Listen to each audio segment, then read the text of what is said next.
Chapter 2. Youth, Treasure of the Innocent. Federico was the portrait of privilege, tall, athletic, and fair-skinned, with a presence that seemed to demand everyone's admiration. His face, almost perfectly proportioned, bore a disarming smile and eyes of glacial blue that reflected both confidence and contempt. His hair was styled with surgical precision, he wore arrogance like a tailored suit. He knew his appearance was power, and he wielded it with the skill of someone who had mastered the game. In his world, image was everything, projecting perfection was enough to keep others within his orbit. Yet behind that luminous facade hid a coldness few could sense, an inner darkness that would, sooner or later, demand tribute. On the beaches of Campeche, Federico reigned. His white convertible, rehearsed smile, and commanding presence turned every gathering into a stage where he was the star. He strutted among the umbrellas like an adolescent emperor, surrounded by laughter and false friends. Until he made the mistake of noticing Gabriel. He thought mocking him would be amusing, a simple way to reaffirm his power. A grave mistake. Gabriel was quiet, almost invisible, one of those young men whose stillness unsettles others. But there was something in his silence, an unnervingly lucid calm, that should have warned Federico he was facing someone different. When he tried to humiliate him, Gabriel did not respond. He merely looked at him. And in that gaze there was something no insult could conquer, a cold, unfathomable intelligence. Federico shivered. He didn't understand why, but he knew he had crossed a line. The laughter died, and even the sea seemed to hold its breath. For the first time, the golden boy felt fear. The years passed.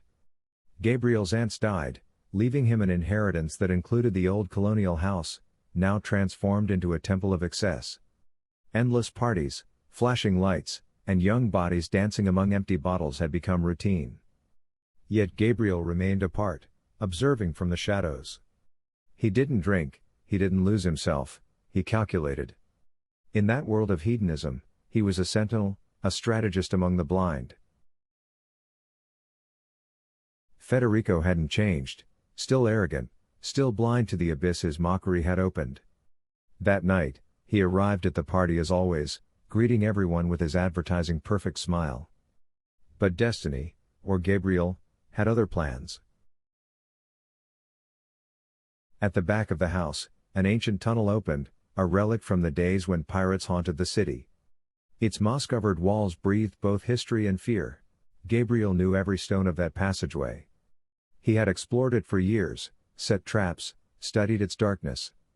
That night, it would be his stage. The challenge arose amid laughter and alcohol. Who would dare to venture inside the tunnel? Federico, unable to resist a dare, accepted. The crowd cheered. Gabriel smiled. The torches barely lit the path. Federico advanced with firm steps, drenched in pride. A tarantula scurried across the wall, he laughed nervously. Then came a hissing sound, the rattle of a snake. He froze. He hesitated. For a brief instant, his arrogance cracked. He decided to turn back, convinced he had proven his courage. He didn't know every step had been calculated. The shadows were pieces on a board designed by Gabriel.